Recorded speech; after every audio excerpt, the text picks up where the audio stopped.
damaged during that 1940 flood. So when I talk about us flooding from creek to ceiling, this is the ceiling that I'm talking about. The water was all the way up in here where it damaged these stalactites. Now we are going to start going down a little decline. I'll let this group pass by. It's not slippery, but you are going downhill. And as we turn this corner and look up, there's some beautiful flowstone right here. All right.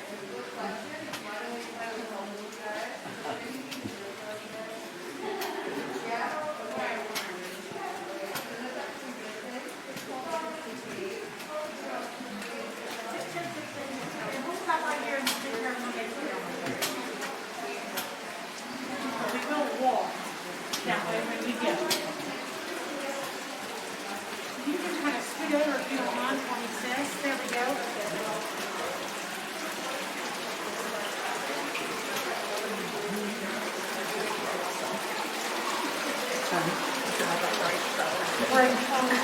All right, y'all. We do have one area of the caverns we've had to close for safety reasons. It's down this really dark hallway right behind you. This hallway goes down about 50 feet further than my light can go, and what's down there is a bottomless pool of water. We have no idea how deep it is. We sent a weighted rope down that was 250 feet long. That's 25 stories. It never touched the bottom. And in 2005, we had divers go down. Has anyone ever done any sort of scuba diving? Yeah, they didn't really dive so much as they allowed their bodies to freeze sink. They made it about 60 feet before they started to get stuck and had to come back up. So what this means is we do have rooms that are left to be discovered and left to be explored. And part of me has the reaction, it's 2022, let's get an underwater drone and figure out what's down there. And the other part of me loves that the age of exploration here on Earth isn't over, and there are true mysteries left for us to solve here on our own planet. So cool to think about. We're going to head this way. Watch your head.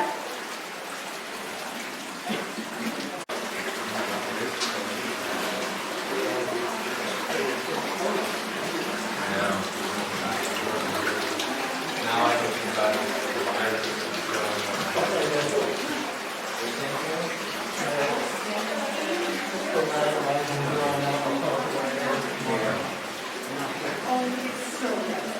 Oh, I wish you'd seen it. I could get your opinion on it. I thought it was phenomenal. And I watched like a making of the movie, and they actually had the actors in the secondary cockpit of the planes, and they had to turn the cameras on and off themselves while these Top Gun pilots were actually flying them. I thought it was incredible. I hope you see it soon. All right, y'all, we have no precious minerals and gems in Linville Caverns, nothing worth mining, but we do have some minerals that color these walls beautiful colors, including this white flow that comes all the way down. It's incredibly brilliant and pure white. Now, we call this spilled milk. Can you guess what mineral makes it white and why we would call it milk? Calcium. Absolutely, it's calcium. So anytime you see white, this is going to be calcium. This beautiful red color in the middle of it here. Yeah, and over here is iron. All right, next pop quiz for you. What is this gray stone behind you? Oh. Stone. It is stone. Good job. This is shady dolomite. It's the type of limestone that makes up 90% of our mountain. And back in the 1930s, when Linville Caverns was going to be open to the public, they had to remove quite a bit of this using dynamite.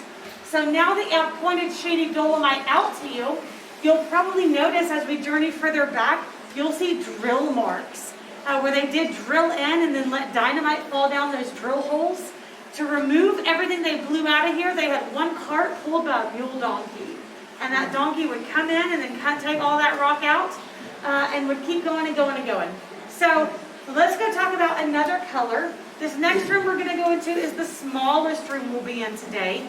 So it's a chance to get nice and cozy with one another. Let's head this way. Do watch your head and your shoulders.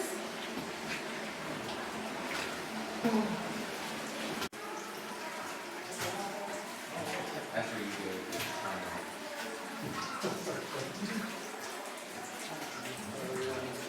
All right, so calcium turns the walls white. Iron oxide turns them red. What gives us this incredible green color? I'll give you a hint. The same thing happened to the Statue of Liberty. It's copper. Beautiful copper deposits. Now this is our largest stalactite. If you remember, stalactites hold on tight, meaning this back in here is free form. It's not touching anything.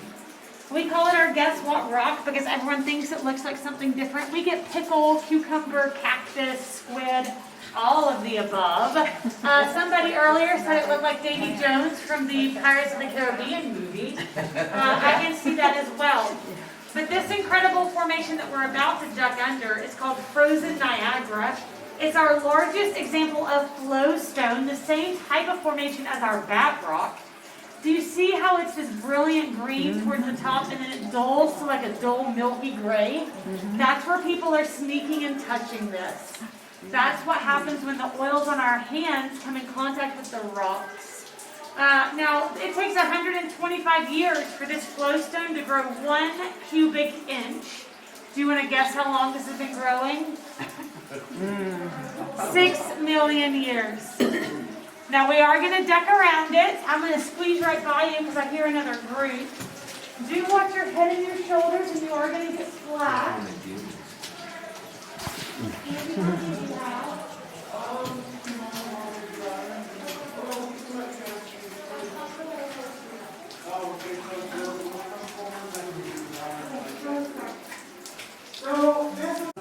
And other debris. So this means that there's no water flowing out. A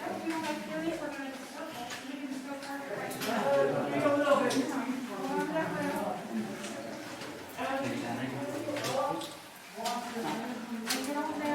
And then if you'll stop at the top of those stairs for me, sis, I'll tell you what's up there. Perfect. That's perfect right there.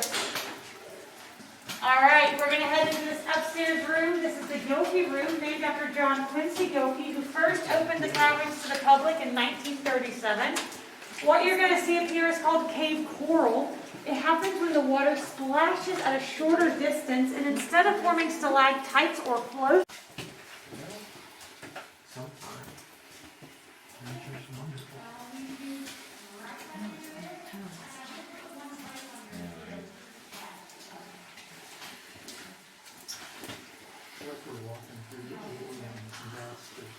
I know, it says, huh?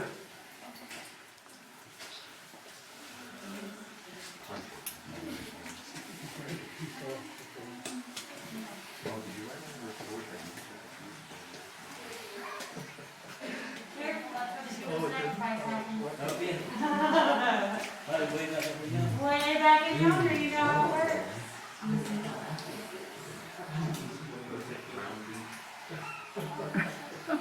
Is this talking to me? It's like mushrooms. I'm pretty sure he thinks that like this on Dr. Simple Pepper. Watch your head right here. I'm going to send you into this room.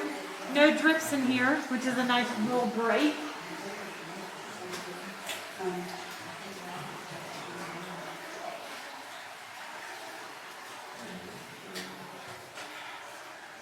It kind of looks like hamburger, doesn't it?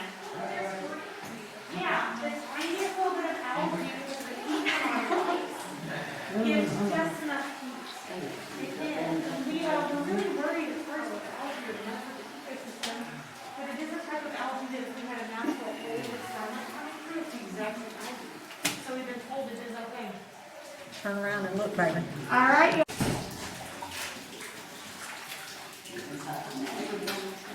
All right, y'all. Who's been surfed on already?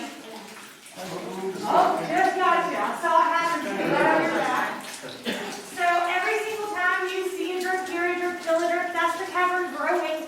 That is how the caverns grow and form. And it is considered good luck if you get dripped on. They're called cave kisses. You're supposed to have 3 days of good luck. But that is how the cavern drips. It comes through a 1/4 mile of limestone before it deposits all those minerals here with every single drip. So every time you hear it, see it, feel it, that's what's happening. Now we do have some friends that live with us. We'll see if they're out right now. Sometimes I like to hide. There's one back in there. We have trout that live with us. We have brown, rainbow, and spotted trout. It's actually how we discovered Linville Caverns back in 1822. We had some fishermen in the creek across the parking lot who realized the fish were coming upstream, swimming through a tiny little hole in the side of the mountain, and then the fish were staying for days at a time. So they knew that there was some ecosystem in here to keep them alive. Those fishermen became curious enough that they decided they were going to swim through that flooded hole, not knowing when they would come up for air. Luckily, they actually came up back in this area, and they're credited with discovering Linville Caverns. Now, our fish are partially blind. There goes one. Oh, yeah. Our fish are partially blind because they spend their evening hours in total darkness, which is something I'll let you experience as we get further back into the cavern. For now, we're going to head this way. All right, so Linville Caverns is a 3-story cavern system. We do have our water level, which includes our creek and some underwater flooded rooms. Now this middle level with this really nice walkway, this walkway was put in 1937. And we'll stay on this walkway for most of our time today. But we do have 8 upstairs rooms that look like this one here. Come on in so y'all can see it. We call this one the ballroom because this floor has been unnaturally smoothed out. But what you're actually looking at is a prehistoric waterfall. So millions and millions of years ago, water would have been cascading over this until eventually the water did break through the limestone. And just like the Colorado River has worked its magic on the Grand Canyon, our little creek has eroded all of this down to where it is today. Now we will go into an upstairs room at the back of the cavern so you can see one up close and personal. For now, I want y'all all to come towards the chain link, only because you have more. We're going to pull in right over here, Alright, so I'll show you this formation real quick before we move on. This is miniature Linville Caverns, and this shows what the cave would have looked like in earlier times when it wasn't all commercialized and there was a nice walkway. Alright, follow me. About this incredible formation right up above y'all's heads. We call this our bat rock. If y'all will just scoot towards me, we'll let this other group escape. It's a nice busy day here at Linville. We have living with us during our winter months. They're here from October to April, and they get about as big as my pinky finger. So as far as bats go, they're cute little bats. Now y'all were asking about why people leaving were bleaching the bottom of their shoes. It's to keep our bats healthy. It's not for our benefit, it is for the benefit of the bats because they've been exposed to white nose syndrome, which is a virus that's taking out millions of bats around the country.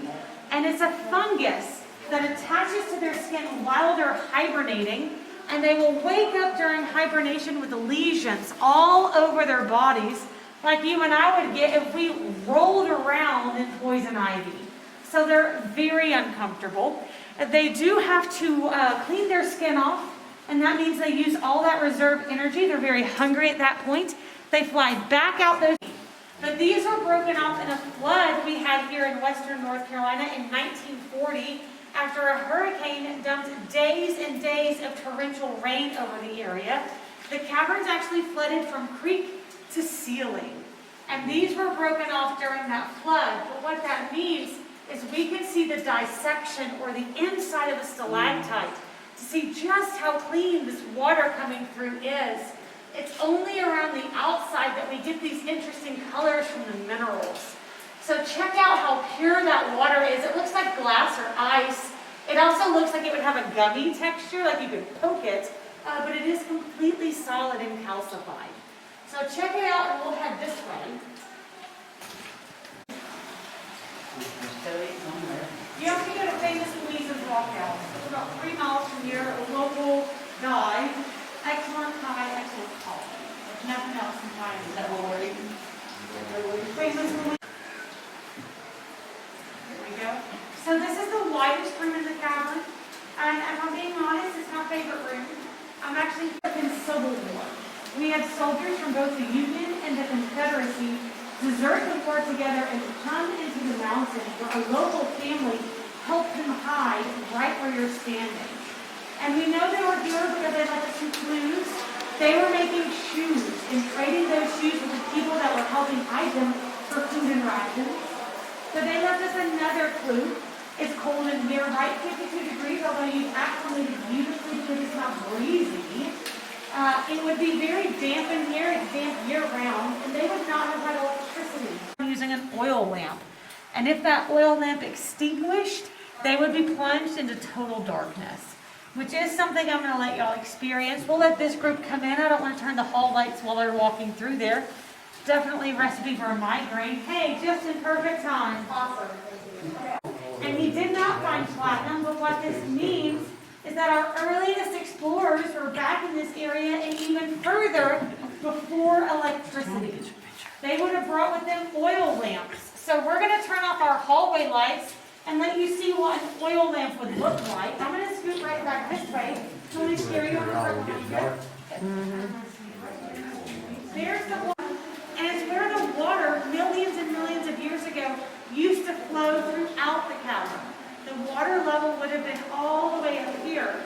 But the water had to erode away about 95% of the floor down to where it is today, eroding away that shady dolomite limestone, leaving behind this much harder and much less porous bedrock. So anytime you're in a cavern and you see a shell